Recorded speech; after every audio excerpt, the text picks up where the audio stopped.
سلام. صدیقی سخنگوی رئیس جمهور میگوید گروه طالبان موافقت نامه دوحه را نقض کردند و به وعده های خود نیز عمل نمی کنند.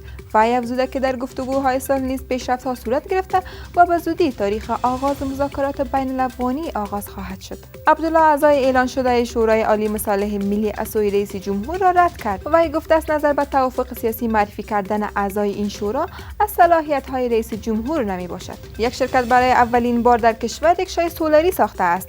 رئیس جمهور حین بازدید از رکشا در ارگ گفت حکومت افغانستان از انکشاف صنعت در کشور حمایت می‌کند. نشست مشترک افغانستان و پاکستان امروز در کابل آغاز شد. وزارت امور خارجه میگوید در این نشست در مورد مسائل اقتصادی، تجارتی، امنیتی، سیاسی، مهاجرین و کلتوری بحث می شود. و 3 سرباز پاکستانی در وزیرستان کشته و 4 تن مجروح شده اند.